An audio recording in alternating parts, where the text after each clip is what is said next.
Salam, hər vaxtınız xeyir olsun. Bugün sizinlə tabeli mürəkkəb cümlədən danışacağıq. İzaha keçməzdən əvvəl kanala abunə olmağı və videonu bəyənməyi unutmayın. Və həmçinin dərslərimiz haqqında məlumat almaq üçün gördüyünüz nömrə ilə 055 889 44 59 nömrəsi ilə əlaqə saxlaya bilərsiniz. İndi isə keçək izahımıza. Tabeli mürəkkəb cümlə nədir? Tabeli mürəkkəb cümlə Tabeli mürəkkəb cümlə tabesiz mürəkkəb cümlədən fərqli olaraq tərəflərindən biri digərindən asılı olur. Tabesizdə belədir ki, bərabər hüquqluluq prinsipi əsasında qurulur. Biri digərindən asılı olmur, hər hansı birini cümlədən rahatlıqla çıxartmaq olur və cümlə strukturuna xələl gəlmir. Amma tabeldə belə deyil. Tabeldə əksinə, tabeldə cümləyə ciddi dəyişikliklər eləmək olmur. Tərəflərdən hər hansı birini çıxartdıqda məna yarımçıq qalır. Bir tərəf əsas tərəf olur, tabe edən tərəf olur, digər tərəf isə aslı tərəf və ya tabe olan tərəf olur. Buna görə də baş və budaq cümlə müəyyən olunur. Baş cümlə tabe edən olur və bu formada kvadratla işarə olunur. Budaq cümlə isə tabe olan tərəf olunur və dairə ilə işarə olunur. Budaq cümlə isə hər zaman baş cümləyə tabe olur. Yadınızdan çıxmasın ki, ox əksinə göstərilərsə, başdan budaq cümləyə bu formada göstərilərsə, bu yanlışdır. Mütləq ox budaqdan baş cümləyə baxmalıdır. Deməli, nümunələr yazaq. Nümunələr. Tabeli mürəkkəb cümlədən baş və budaq cümlənin müəyyən olunması ilə bağlı nələri bilməliyik? Bir qısa başlıq verim, ondan sonra budaq cümlənin növlərini deyəcəm sizə. Deməli, tabeli mürəkkəb cümlədə baş cümlə sual tələb eləyir. Budaq cümlə isə həmin sualın cavabı olur. Bax, yazıram ki, mən istəyirəm ki, mən istəyirəm ki, bax, mən istəyirəm ki, vergül qoydum, düzdürmü? Bir sual çıxır meydana. Görənsən, bu adam nə istəyir, düzdürmü? Sual çıxır meydana. Bax, o çıxan sualın cavabı burada olmalıdır ki, tabeli mürəkkəb cümlə strukturu formalaşsın. Mən istəyirəm ki, nə istəyirsən? Məsələn, yazaq ki, siz 95 bal toplayasınız. Layasınız. Düzdürmü? Mən istəyirəm ki, sual çıxdı, nəyi istəyirsən sən? Cavab, siz 95 bal toplayasınız. Yəni sizin 95 bal toplamağınızı istəyirəm. Bu tip məqamları yadda saxlayın ki, baş cümlə sual tələb eləyən tərəf olur. Budaq cümlə isə o sualın cavabı olur. Sxem belə olur. Əvvəl baş, sonra budaq cümlə sxemi. Yaxud da deyəm ki, gəldinmi? Gəldinmi? Mənə xəbər ver. Mənə xəbər ver. Belə bir cümlə yazdıq. Gəldinmi? Mənə xəbər ver. Mənə xəbər ver. Nə vaxt? Nə zaman? Gələndə. Deməli, bu tərəfdən sual çıxdı. Yəni, bu baş cümlədir. Bu tərəf cavab oldu. Yəni, budaq cümlədir. Budaq və baş cümlənin müəyyən olunması üçün ən rahat üsul sual vermək üsuludur. Baş cümlə sual tələb eləyir, budaq cümlə isə həmin sualın cavabı olur. Məhz bu suallar əsasında budaq cümlənin növləri və ya funksiyaları fərqləndirilir. Budaq cümlənin hansı növləri və ya budaq cümlənin hansı funksiyaları mövcuddur? Baxaq, müəyyən edək. Deməli, budaq cümlənin 3 növü mövcuddur. Hansılardır? Birincisi, budaq cümlə baş cümlədə buraxılmış üzvün yerində işlənir. Deməli, budaq cümlənin funksiyası nə olur? Buraxılmış üzvün yerində işlənmək. Buraxılmış üzvün yerində və ya əvəzinə işlənir. Bu birinci tipimizdir. İkinci tipimizdə baş cümlədə hər hansı bir cümlə üzvünün izaha ehtiyacı olur və budaq cümlə həmin izaha ehtiyacı olan üzvü və ya sözü izah eləyir. Deməli, və ya biz buna deyirik ki, budaq cümlə baş cümlədəki əvəzli qəlibi izah eləyir və ya izaha ehtiyacı olan üzvü izah edir. Budaq cümlənin funksiyası izah etmək olur. İzah etmək.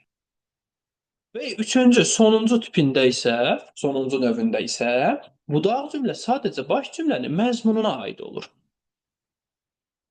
Baş cümlənin məzmununa aid olur.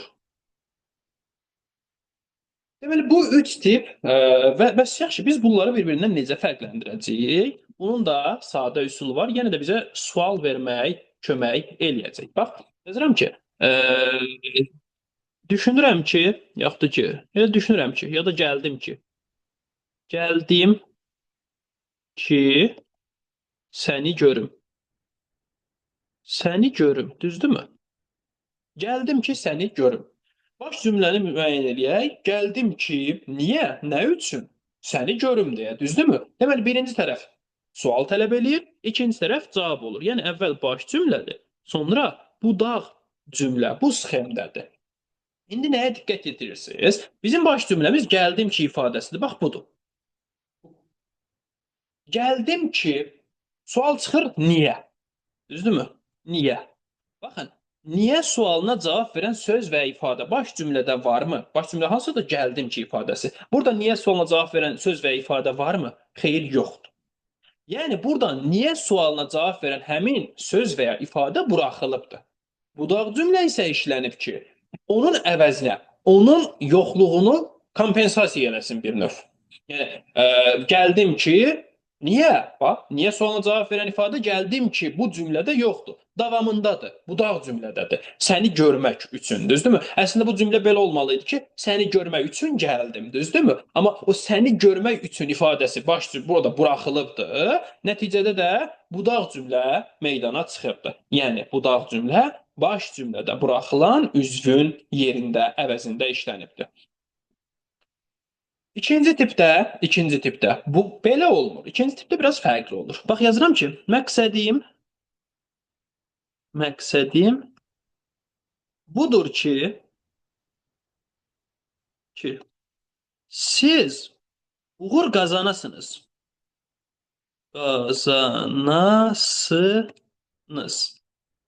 Məqsədim budur ki siz uğur qazanasınız. Deməli, bu cümlədə baş və budaq cümləni müəyyən eləyək. Məqsədim budur ki, sual çıxır, nədir? Düzdürmü? Cavab, siz uğur qazanasınız. Yəni, sizin uğur qazanmağınız. Deməli, birinci tərəfdən sual çıxsa meydana, bu baş cümlədir. İkinci tərəf o sualın cavabı olduğu üçün, bu da oldu budaq cümlə. İndi, baxaq. Məqsədim budur ki, baş cümlədir. Bəs burada çıxan sual nə idi? Nədir sualı meydana çıxırdı, düzdür? Nədir sualına cavab verən söz və ifadə baş cümlədə varmı? Baş cümlə nədir? Məqsədim budur ki. Nədir sualını nəyə verirsən? Budur sözü və. Yəni baş cümlədə nədir sualına cavab verən söz və ya ifadə var. Amma izaha ehtiyacı var. Deyirəm, məqsədim budur ki, deyirsən, nədir axı, düzdürmü? Yəni orada budur sözü nədir sualına cavab verir, amma tam aydın deyil. Yəni izaha ehtiyacı var. Budaq cümlə, yəni siz uğur qazanasınız ifadəsi işlənir ki, onu izah eləsin. Yəni bu budaq cümlənin funksiyası nədir burada? Budur sözünü izah eləməkdir. Bu da ikinci tipdir. İkinci tipimizdir. Üçüncüsündə isə sual vermək, daha doğrusu hər hansı bir buraxılmış üzv yoxdur, hər hansı bir izaha ehtiyacı olan üzv yoxdur. Burada sadəcə budaq cümlənin, baş cümlənin ümumi məzmununa aid olur. Məsələn, yazıram ki, əgər oxusa yazaq da elə. Əgər oxusa, uğur qazanacaq. Uğur qazanacaq. Əgər oxusa, uğur qazanacaq. Bax, burada sasə, şərt şərt şəkilçisi ilə və ya isə hissəciyinin şəkilləşmiş versiyası olan sasə hissəciyi ilə bağlanan cümlələrdə adətən budaq cümlə baş cümlənin ümumi məzmununa aid olur. Bu tip cümlələrdə hər zaman birinci budaq cümlə gəlir, ikinci baş cümlə gəlir. Budaq baş sxemi müşahidə olunur. Təkrar edirəm. Qarşılıq güzəşt tipli budaq cümlələrdə. Məsələn, bura daxildir hərçənd sözü ilə başlayan cümlələr, daha sonra düzdür, doğrudur sözü ilə başlayan cümlələr. Bu tip cümlələrdə budaq cümlə baş cümlənin ümumi məzmununa aid olur. Yəni, bax deyirəm ki, hərçənd nümunələr yazaq da. Yazıram ki, hərçənd az oxudu. Amma uğur qazandı. Uğur qazandı. Bax, bu cümlədə budaq cümlə birincidir. Hərçəndlə başlayan cümlələrdə həmişə budaq cümlə birincidir. Budaq baş sxemi var. Və budaq cümlə, yəni hərçənd az oxudu ifadəsi baş cümlənin ümumi məzmununa aiddir. Yaxud düzdür, doğrudur.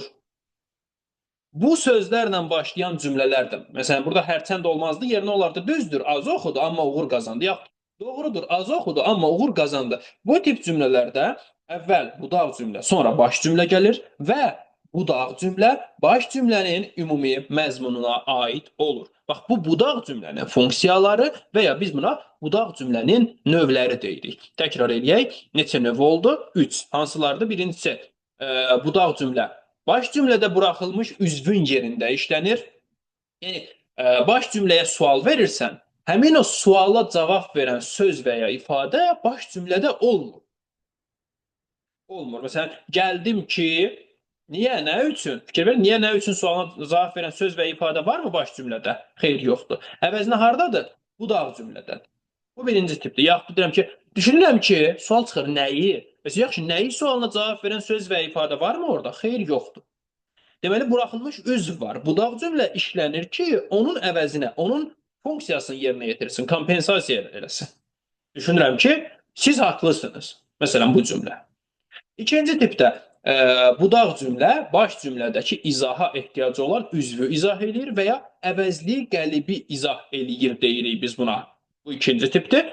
Məsələn, gördüyünüz kimi məqsədim budur ki, siz uğur qazanasınız. Nədir məqsədim? Nədir sualına cavab verən söz? Burada budur sözü var, amma izaha ehtiyacı var. Bu ikinci tipdir. Və başqa bir nümunə deyək, bu ikinci tipə aid. Deyək ki, elə insan var ki, cəmiyyətə xeyirlidir, nə bilim, cəmiyyətə ziyan vurur, yaxud da ki, elə insan var ki, cəmiyyətə ziyan vurur. Elə insan var ki, burada necə insan sualı meydana çıxır, necə suala cavab verən elə sözü var orada, düzdürmü? Deməli, budaq cümlə, baş cümlədə izaha ehtiyacı olan üzv var. Budaq cümlə onun üçün işlənməlidir orada. Elə insan var ki, cəmiyyətə xeyri yoxdur. Və üçüncü dediyim kimi, budaq cümlə baş cümlənin ümumi məzmununa aid olur. Bu da şərt budaq cümlələrində, qarşılıq güzəşt budaq cümlələrində özünü göstərir. Hərçənd ki, düzdür, doğrudur tipli sözlərlə başlayan cümlələr, həmçinin sasə şəkilçili cümlələrdə müşahidə olunur. Onu da deyim ki, sasə şəkilçili cümlə görən kimi o dəqiqə deməyin ki, burada 100% ümumi məzmuna aiddir. Olmaya da bilər. Məsələn, yazıram ki, hara desə, ora gedəcəyəm. Bu birinci tipdir. Daha doğrusu ikinci tipə aiddir. Əvvəl budaq cümlədir, sonra baş cümlədir. Sxem budur. Deyir, hara desə, ora gedəcəyəm. Ora gedəcəyəm. Sual çıxır meydana. Hara? Fikir ver. Hara sualına cavab verən söz və ifadə burada işlənibdir. Yəni, baş cümlədə izaha ehtiyacı olan üzv var və budaq cümlə onu izah etmək üçün işlənibdir. Mütləq sual verin. Sual verməyi unutmayın ki, budaq cümlənin növünü fərqli taparkən çətinlik çəkməyəsiniz. Növbəti izahda budaq cümləni baş cümləyə bağlayan vasitələr haqqında ətraflı məlumat verəcəyim. Mövzu ilə bağlı, sırf bu tip cümlələrlə bağlı, baş cümlədə, daha doğrusu budaq cümlənin növləri haqqında əgər hər hansı bir sualınız olarsa, gördüyünüz nömrə ilə 055 889 44 59 nömrəsi ilə əlaqə saxlaya bilərsiniz. Həmçinin dərslərimiz üçün də o nömrə aktivdir. Videonu bəyənməyi və kanala abunə olmağı unutmayın. Sağ olun.